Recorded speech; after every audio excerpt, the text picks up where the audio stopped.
Well, now for a bit of history. Robert Graves was one of Britain's foremost writers who fought in and survived the First World War.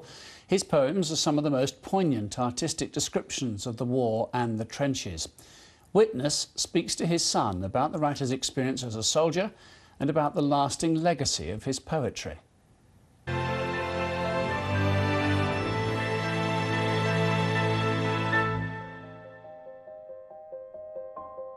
He'd never really recovered. I don't think anyone recovered from that war. Grey, haunted eyes, absent-mindedly glaring from wide, uneven orbits. He sort of sat me on his knee as a 4 or 5 years old. And one of the things he used to do, he said, "Feel here." And he had a lump above his brow, which was actually a piece of granite.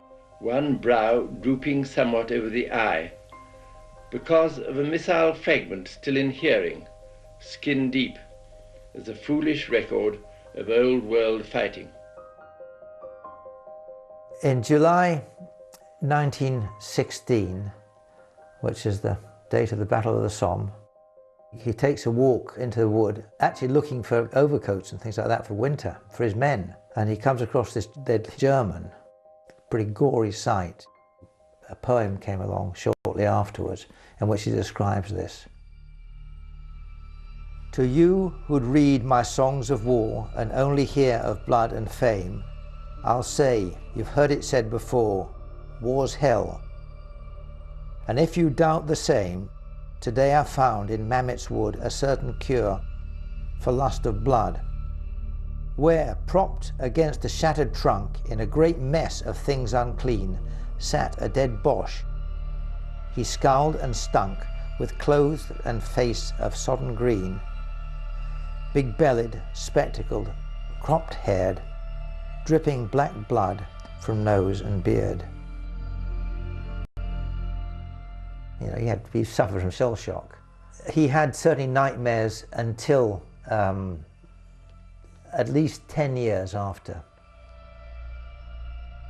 One of the things he found very hard to accept was this idea of joyfulness at the end of the war. When the days of rejoicing are over, when the flags are stowed safely away, they will dream of another wild war to end wars and another wild armistice day.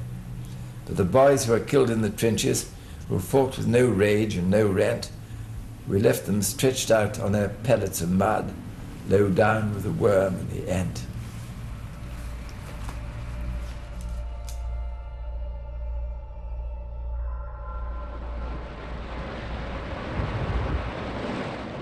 Here in Mallorca, he could very much live his own life. In those terms, I think it was good for him. And he could really concentrate here on what he really loved doing, which was writing.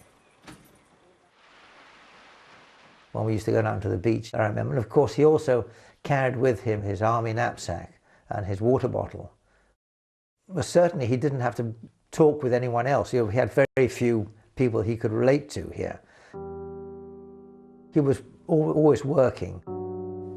Towards the end of his life, the war started coming back to him. I don't dream, but I got a very strong mental picture of it. I can see the whole thing as vividly as I can in this room. When he was in a wheelchair and we'd wheel him and there was a big bang or something, and he'd sort of always jump if something was going on. He'd almost point a gun at you. It was a very strange end of a life. But at the very end, he was sitting in a chair and just sighed, and that was it. He died very peacefully here.